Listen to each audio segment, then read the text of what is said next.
नमस्कार सभी को, स्वागत है आप सभी का 12th political science term 1 MCQs के 1 मार्कर सीरीज में। और आज हम लोग पढ़ने वाले हैं इंडियाज फॉरेन पॉलिसी के 1 mark question, most important 1 mark question, most important. यानी कि यहाँ से आपका 1 नंबर का क्वेश्चन जो कराऊंगा मैं आपको 1 मार्कर, वो एग्ज़ाम में आने ही आने हैं। अब चाहे वो आपके एमसीक्यू में आए, चाहे वो आपके केस स्टडी में आए, चाहे फिर वो आपके एजर्शन रीजन में आए, लेकिन कंसेप्ट क्लियर हो जाएगा आपका जो कंसेप्चुअल वीडियोस है वहाँ से। और 1 मार्कर जो है वो आपको यहाँ से हो जाएंगे, तो घबराने की आपको टेंशन नहीं है, कोई ज़रूरत नहीं है आपको घबराने की। ठीक है भाई, तो करते हम लोग स्टार्ट अपना आज का टॉपिक। और टॉपिक है हमारा इंडियाज़ फॉरेन पॉलिसी। सवाल पूछा जाएगा आपसे कि भाई कौन सा आर्टिकल है इंडियन कॉन्स्टिट्यूशन का, कौन सा आर्टिकल है जो डीपीएसपी की बात करता है, और उसका आंसर क्या है? उसका आंसर है आपका article number 51। Which article? Article number 51। Who created Indian national army, या इंडियन नेशनल आर्मी किसने क्रिएट किया था, या सुभाष चंद्र बोस किसके थे क्रिएटर? तो आपका आंसर है आईएनए को फॉर्म किया था आपका सुभाष चंद्र बोस ने, आपकी एनसीईआरटी के अकॉर्डिंग आपका ये इंडियाज़ की बात करें। आगे हम लोग चलते हैं। नेक्स्ट पॉइंट हमारा क्वेश्चन हमारा आएगा कि जो नेहरू थे हमारी कंट्री के फर्स्ट पीएम, उनकी फॉरेन पॉलिसी के कौन से थे 3 मेजर ऑब्जेक्टिव? क्या थे उनके ऑब्जेक्टिव्स? तो क्या आंसर रहेगा भाई? जो मुश्किल से मिली है हमको sovereignty, to preserve hard earned sovereignty, to protect territorial integrity, to promote economic growth. मुश्किल से मिली हुई आज़ादी को संभाल के रखना, जो देश की एकता है, जो देश की बाउंड्रीज़ हैं उसको सही से रखना संभाल के, साथ ही साथ देश को इकोनॉमिकली ग्रो करवा देना। नेक्स्ट हमारा इंडिया की फॉरेन पॉलिसी की बात की जाए तो इंडिया की फॉरेन पॉलिसी के 2 मेन एम क्या थे? तो एक तो एम था एफ्रो एशियन यूनिटी, यानी कि जो कंट्रीज़ अफ्रीका में हैं, जो कंट्रीज़ एशिया में हैं, उनके बीच में एकता बनाना, उनके बीच यूनिटी करना। साथ साथ जो 2 कैंप कौन कौन से? एक है आपका यूएस और एक है आपका यूएसएसआर। उन दोनों कैंप्स के बीच में क्या करना? दोनों कैंप्स के बीच में थोड़ा सा डिस्टेंस रखना आपका। दूसरी बात 1 मार्क्स में, ब्रिटेन ने इजिप्ट पे अटैक कब किया था? 1956 में। और उसी ईयर में यानी कि यूएसएसआर ने हंगरी पे इन्वेड कब किया था? 1956 में। वैन इंडिया ने कब एक एशियन रिलेशन को लेकर कॉन्फ्रेंस मीटिंग की थी? उन्होंने मीटिंग की थी कब? 1947 में। कब क्लास? 1947 में की थी। महीना क्या था? मुझे कमेंट सेक्शन में आप कमेंट करके बताओ कौन सा मंथ था आपका ये। नेक्स्ट क्वेश्चन 1955 में जो आपकी क्वेश्चन आपका आएगा कि 1955 में कौन सी कॉन्फ्रेंस हुई थी? या फिर they will ask you in which year Bandung conference held. तो answer will be 1955। Chinese revolution कौन से ईयर में हुआ था? तो चाइनीज़ रिवॉल्यूशन हुआ था आपका 1949 में। कब क्लास? 1949 में। साथ ही साथ इंडिया के प्राइम मिनिस्टर नेहरू और चाइना के प्रीमियर जाओ एनलाइन ने पंचशील ट्रीटी पे कब साइन किए थे? तो क्या था ईयर आपका? 1954। मंथ क्या था? कमेंट सेक्शन में बताओ, करे कमेंट आपकी, मंथ क्या था आपका ये। दूसरा, चाइना ने तिब्बत पे कब कब्जा कर लिया था? 1950 में। ठीक है। दलाई लामा इंडिया में कब आए थे शरणार्थी के रूप में, as a refugee? Dalai Lama India बेटा कब आए थे? वो आए थे 1959 में, इन 1959। फुल फॉर्म क्या है नेफा की? North eastern frontier agency. क्या है बच्चा? North eastern frontier agency. Next point पे, चाइना और इंडिया के बीच में जो डिस्प्यूट की थी रीजन्स, 2 रीजन्स, वो कौन कौन सी थी?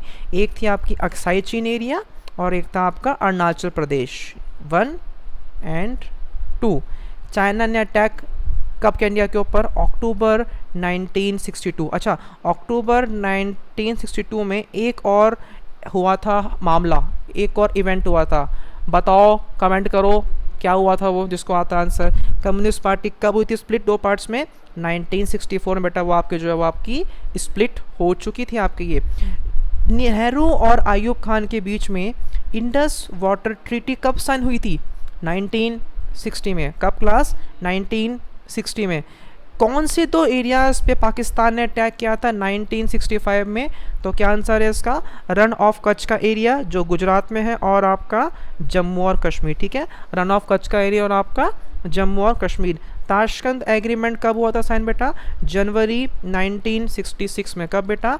जनवरी 1960 बेटा 6 में आपका ताशकंद एग्रीमेंट साइन हुआ था। ठीक है, जो आपका एग्रीमेंट था ये किसके भी साइन हुआ था? तो ये बेटा साइन हुआ था आपका लाल बहादुर शास्त्री और जनरल आयूब खान के बीच में। इन दोनों बेटा लीडर्स के बीच में आपका जो है ये साइन हुआ था आपका। ये अवामी लीग के लीडर कौन थे? जो ईस्ट पाकिस्तान में पार्टी हुई थी फॉर्म, जिसका नाम था अवामी लीग, उसके लीडर बेटा कौन थे? शेख मुजीब उर रहमान। कौन थे बच्चों लीडर आपके उसके? शेख मुजीब उर रहमान। ठीक है, यूएस के 1971 में प्रेसिडेंट कौन थे? हुआ the president of US in 1971? Answer is Richard Nixon. कौन थे बेटा? Richard Nixon. किस पर्सन ने चाइना में एक सीक्रेट एंट्री की थी 1971 में? क्या आंसर है इसका? Henry Kissinger. कौन है बेटा? Henry Kissinger. नेक्स्ट क्वेश्चन हमारा, शिमला एग्रीमेंट किस डेट पे बेटा साइन हुआ था आपका? 3 जुलाई 1972 में। कब?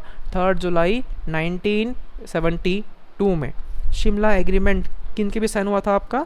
सो इंदिरा गांधी और जुल्फिकार अली भुट्टो के बीच बेटा जो आपका वो हुआ था साइन शिमला एग्रीमेंट। इंडिया का पहला न्यूक्लियर एक्सप्लोजन कब हुआ था? 1974 में। कब क्लास हुआ था? 1974 में। भाई भारत ने जो ये अपनी पॉलिसी वाया जो हमारे पहले पॉलिसी कि हम लोग पहली बार यूज़ नहीं करेंगे, ये पॉलिसी को हम लोगों ने चेंज किया। हमने बोला हम लोग रिव्यू करेंगे और ये चेंज हो सकती है। क्यों? क्योंकि भैया भारत की जो सिक्योरिटी है उस पर अब खतरा बढ़ रहा है। तो हम लोग कब तक शांत होकर बैठे रहेंगे कि भाई हम कभी यूज़ नहीं करेंगे? अगर हमें ज़रूरत पड़ती है तो डेफिनेटली हम भाई यूज़ करें। क्या यूज़ करेंगे? न्यूक्लियर पावर को हम लोग यूज़ भी कर सकते हैं, न्यूक्लियर बमों को यूज़ कर सकते हैं हम लोग। दूसरा, भारत अपने आप को कहाँ चाहता है देखना?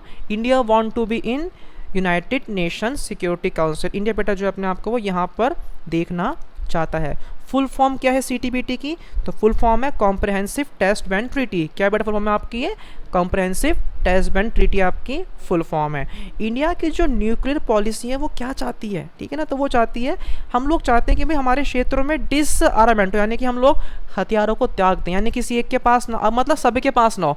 ऐसे नहीं किसी एक के पास, किसी एक के पास नहीं, सबके पास में हथियार हो ही ना। और जब हथियार होंगे नहीं तो ऑब्वियस बात है झगड़े आपके जो होंगे वो क्या होंगे? झगड़े आपके कम हो जाएंगी, प्रॉब्लम्स कम होंगी, लोग कम मारे जाएंगे आपके। ये इंडियन फॉरेन पॉलिसी में सबसे मेन फैक्टर्स वही घूम फिर के आते हैं, नेशनल इंटीग्रेशन, इंटरनेशनल बाउंड्रीज की प्रोटेक्शन करना और नेशनल इंटरेस्ट करना। दूसरी बात भाई, इंडिया के ऊपर इंडो चाइना जो कन्फ्लिक्ट्स हो रहे थे उसका अपोजिशन के ऊपर क्या फ़र्क पड़ा था? तो जो था आपका सीपीआई, जो सीपीआई था जो सोवियत उनके बेटा फेवर में था, वो अब कांग्रेस के साथ जो है वो आ गया था, उसके वो नज़दीक में आ चुका था आपका ये। और अंतिम सवाल हमारा क्या आता है कि फुल फॉर्म क्या होती है एनएसजी की? तो फुल फॉर्म क्या है? National suppliers group. क्या बेटा? National suppliers group. तो ये आपका टॉपिक यहाँ पे खत्म होता है। 1 मार्क्स हम लोगों ने कर लिए हैं इस चैप्टर के। आई होप आपको ये समझ में आ गए हैं और आपको सिर्फ लर्न करना, जितना आप लर्न कर सकते हो इनको लर्न करो, बार बार लर्न करो भाई। जो जिन बच्चों ने कुछ नहीं पढ़ा हुआ ना, पासिंग मार्क्स की गारंटी देता हूँ मैं आपको। 6 के 6 चैप्टर्स मिलेंगे, ऐसी गारंटी है पासिंग मार्क्स की। मिलते हैं आपसे बहुत जल्द हमारी नेक्स्ट वीडियो में।